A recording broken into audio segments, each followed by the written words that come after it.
All right, so get ready, because today we're diving deep into life in England. Ooh, England. Yeah, and you know what's really interesting about this one What's that? is we're actually looking at an English language learning podcast. Oh, cool. And it's amazing what you can find out about another culture just by listening to people chat about everyday things. Yeah, it's like those everyday conversations become these little windows into how people live and what they care about. Exactly. So let's jump right in and let's start with food. Okay, everyone loves food. Right. And in the podcast, the speaker mentions that she enjoys Thai and Vietnamese food.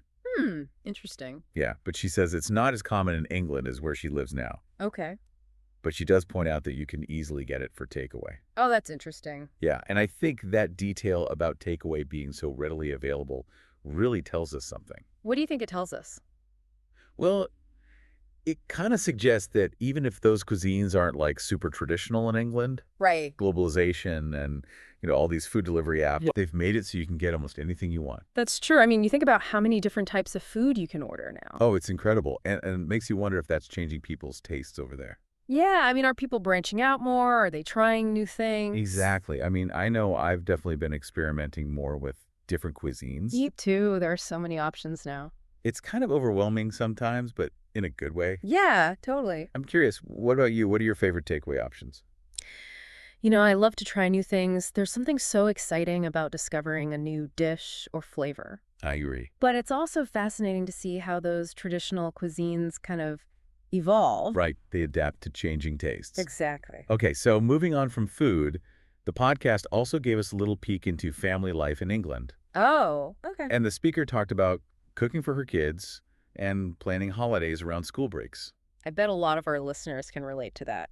Absolutely. It's that constant juggle of work, family, and trying to squeeze in some personal time. Yeah, no matter where you live, that seems to be a universal struggle. It really does. But you know what I found particularly interesting What's that? was her comment about how children tend to be like their parents. Oh, yeah. It was just kind of an offhand remark, but it really made me think about how we influence the next generation. It's true. We pass down so much more than just our genes. Right. It's our values, our habits, even our quirks. Sometimes it's scary how much they pick up. I know. It's a good reminder that we're all shaping the future in some way. Absolutely. Okay, so let's shift gears a bit and talk about something that England is known for. Let me guess, the weather.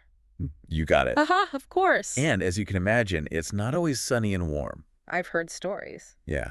So the speaker in the podcast talked about enjoying those rare sunny days, but then she mentioned escaping to a tropical destination for Christmas.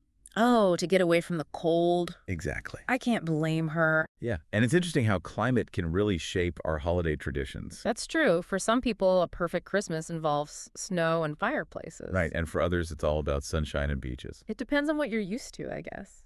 Absolutely. So I'm curious, when it comes to the holidays, are you more of a winter wonderland person or a sunshine seeker? Ooh, that's a tough one. I think I might lean towards sunshine, especially during the holidays. But anyway, moving on from weather, the podcast also gave us a glimpse into the speaker's personal style. Oh, yeah. Fashion. Exactly. She mentioned how becoming a mother really changed her approach to clothes. It's amazing how life stages can impact our style. Right. And she talked about how now she sees work as a chance to express herself through what she wears. I think a lot of people can relate to that. Yeah. Using clothing as a form of self-expression. Definitely. It's like you're communicating something about yourself without even saying a word. Right. And for her, it seems like work became this outlet to explore different sides of her style. I wonder if she felt limited in her clothing choices outside of work. Maybe. Or maybe it was just that work provided this opportunity to be more bold or experimental with her looks. Yeah, that makes sense. Have you ever felt like different aspects of your life have influenced your style? Oh, absolutely. I mean, think about it. Our clothing choices often reflect where we are in life, It's true. Like when I was younger, I definitely tried to fit in with what everyone else was wearing. Yeah, I think we all went through that phase. But as I've gotten older, I've become more comfortable with my own unique style. Me too. And it's funny how fashion can be so tied to our sense of self. It's like clothes can give you this boost of confidence or help you project a certain image. Totally. And I think that's what the speaker in the podcast was getting at. Yeah. This idea of using clothing to express who you are. Yeah, and it's interesting how the conversation about fashion kind of naturally led into social media. Oh, right, because she mentioned using Instagram and LinkedIn. And those platforms are all about presenting a certain image. Right. You're curating your online persona. And she even admitted to sometimes spending too much time scrolling. Uh-huh. I think we've all been there. That pull of social media is so strong. It is. It's like this constant need to stay connected and see what everyone else is up to. But she also talked about the positive side of social media. Yeah, how it can be great for connecting with people and discovering new things. Right, and I thought it was really insightful when she mentioned the pressure to compare yourself to others. Yeah, that's a big one. It's easy to get caught up in those perfectly curated feeds and start feeling inadequate. Absolutely. Yeah. But it's important to remember that social media often presents a very filtered version of reality. Exactly. So it's all about finding that balance Right. Using social media in a way that's healthy and positive. and not letting it consume you or make you feel bad about yourself. So it seems like there's this connection between fashion and social media. Yeah, they're both ways of expressing ourselves. But it's important to approach both with a sense of self-awareness and authenticity. Exactly, being true to yourself both online and offline. So taking a step back and looking at this deep dive into life in England, it's fascinating how much we've uncovered. I know it's like we've gleaned all these insights from just a casual conversation. We've learned about their evolving food scene, the challenges of family life, the impact of weather, the role of fashion, and the complexities of social media. And it's amazing how these themes resonate with people all over the world. Right. It shows that even though cultures may be different, we share so many common experiences. It's those shared experiences that connect us as human beings. Exactly. And before we wrap up this exploration of life in England, we want to hear from you. Yeah, what are your thoughts? Did anything surprise you? What connections did you make to your own life? We always love hearing your perspectives, so feel free to share them in the comments. And remember, even the most ordinary conversations can be incredibly insightful. If we listen closely and stay open to different perspectives, we can learn so much about the world and ourselves. So as we conclude this deep dive, I'm left wondering, what does your everyday conversation reveal about you? What stories are hidden in your words and choices? That's a question worth pondering. Maybe it'll inspire you to pay closer attention to the conversations around you.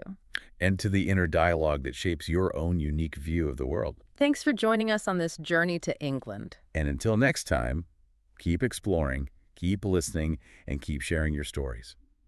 You know, it's really amazing how much we can learn about another culture just by listening to someone talk about their day-to-day life. Yeah, it just shows you that culture is kind of like woven into everything we do, even the stuff we don't really think about. Right. And it's not just about understanding other cultures either. It's about looking at our own lives, too. Oh, absolutely. Like this whole deep dive has really made me think about the things I say and do Interesting. and what they might reveal about me and the culture I'm a part of. Yeah, it makes you think, doesn't it? It really does. Yeah. What about you? What are your biggest takeaways from all this? I think for me, the most striking thing was how much I related to the speaker's experiences. Oh, yeah. Even though she lives in a different country? Exactly like the things she talked about, balancing work and family, wanting to express herself, the ups and downs of social media, that those are all things that people everywhere deal with. It's true. It highlights those universal parts of being human that connect us all. Yeah, no matter where we live or what our background is. So as we wrap up this deep dive, Mm. I'm left with this feeling of, I don't know, curiosity and connection. I like that. Curiosity about all the other stories out there waiting to be discovered, and connection to this shared human experience that unites us all. That's a beautiful way to put it. And it makes me appreciate the power of just talking to people. Yeah. It's not just about exchanging information. It's about sharing our experiences and perspectives and creating this tapestry of human understanding. Well said. I couldn't agree more. So thanks for joining us on this journey of discovery. And remember, the next time you're chatting with someone, really listen. You never know what insights you might uncover. Until next time, keep exploring, keep listening, and keep sharing your stories.